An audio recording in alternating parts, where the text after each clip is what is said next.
ಯೋಹಾನನು ಬರೆದ ಸುವಾರ್ತೆ 11ನೇ ಅಧ್ಯಾಯ 40ನೇ ವಚನದಲ್ಲಿ ವಾಕ್ಯವು ಈ ರೀತಿಯಾಗಿ ಬರೆಯಲ್ಪಟ್ಟಿದೆ. ನೀನು ನಂಬಿದರೆ ದೇವರ ಮಹಿಮೆಯನ್ನು ಕಾಣುವಿ ಎಂದು ವಚನವು ಬರೆಯಲ್ಪಟ್ಟಿದೆ. ಅಂದರೆ ಪ್ರೀತಿಯುಳ್ಳ ದೇವ ಜನರೇ, ಇವತ್ತು ನಾವೇನ್ ಮಾಡಬೇಕು? ಕರ್ತನನ್ನು ನಂಬಬೇಕು. ದೇವರ ನಂಬಿಕೆಯಲ್ಲಿ ನಾವೇನ್ ಮಾಡಬೇಕು? ನಡೆದು ಹೋಗಬೇಕು.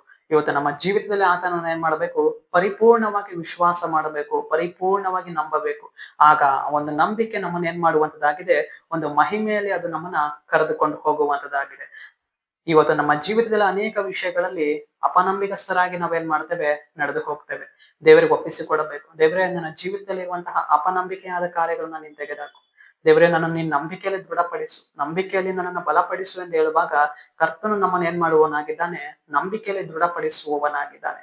ಮೂರ್ಛಾ ರೋಗಿಯ ತಂದೆ ಆತನು ಹೇಳುವವನಾಗಿದ್ದಾನೆ, ನನ್ನ ಜೀವಿತದಲ್ಲಿ ನಂಬಿಕೆ ಅನ್ನುವಂಥದ್ದು ಕಡಿಮೆ ಆಗಿರುವುದಾದರೆ ನೀನ್ ನನಗೆ ಸಹಾಯವನ್ನ ಮಾಡು ಅಂತ ಹೇಳಿ ಆತನು ಕೂಗುವವನಾಗಿದ್ದಾನೆ.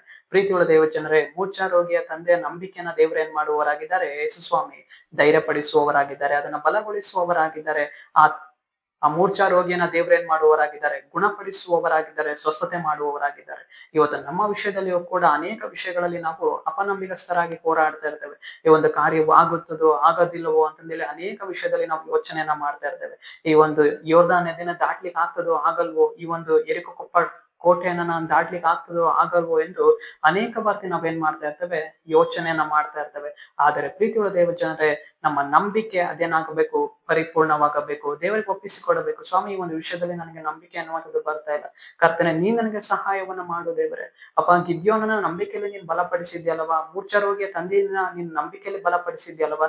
ಅದೇ ರೀತಿಯಾಗಿ ನನ್ನ ಜೀವಿತದಲ್ಲಿರುವ ಅಪನಂಬಿಕೆಗಳನ್ನ ತೆಗೆದುಹಾಕಿ ನನ್ನ ನಂಬಿಕೆಯಲ್ಲಿ ದೃಢ ಮಾಡು ಕರ್ತನೆ ಅಂತ ಹೇಳುವಾಗ ಆತನ ಏನ್ ಮಾಡುವವನಾಗಿದ್ದಾನೆ? ನಮ್ಮನ್ನು ನಂಬಿಕೆಯಲ್ಲಿ ದೃಢಪಡಿಸುವವನಾಗಿದ್ದಾನೆ, ನಂಬಿಕೆಯಲ್ಲಿ ನಮ್ಮನ್ನ ನಡೆಸುವವನಾಗಿದ್ದಾನೆ, ನಂಬಿಕಸ್ಥರಾಗಿ ಹಾದು ಹೋಗುವಂತೆ ಕರ್ತನ ನಮ್ಮನ್ನ ನಡೆಸುವವನಾಗಿದ್ದಾನೆ. ಒಂದು ವಿಶ್ವಾಸದ ಜೀವಿತವನ್ನು ನಮಗೆ ಆತನ ದಯಪಾಲಿಸುವವನಾಗಿದ್ದಾನೆ.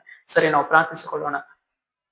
ಅಪ್ಪ ಕರ್ತನೆ, ನಿನಗೆ ಸ್ತೋತ್ರ ಸ್ವಾಮಿ. ಈ ಮುಂಚಾನೆ ಬೆಳೆದಿ ದೇವರೇ, ಈ ವಾಕ್ಯ ಭಾಗ ಸಂದೇಶವನ್ನ ನೋಡುವ ಜನಗಳನ್ನು ಸಂದೇಶು ಕರ್ತನೆ. ನಿನ್ನ ಜನರ ಜೀವಿತದಲ್ಲಿ ನಿನ್ನ ಕಾರ್ಯವನ್ನ ಮಾಡಿ ಅಪ್ಪ. ನಿನ್ನ ಜನರ ಜೀವಿತದಲ್ಲಿ ಇರುವಂತಹ ಎಲ್ಲ ಅಪನಂಬಿಕೆಗಳನ್ನು ನೀನು ಸಂಪೂರ್ಣವಾಗಿ ತೆಗೆದಾಕಿ ನಿನ್ನ ಜನರನ್ನ ಒಂದು ನಂಬಿಕೆಯಾಗಿ ಮಹಿಮೆಯಾಗಿ ನಡೆಸುವುದಕ್ಕಾಗಿ ಸ್ತೋತ್ರ.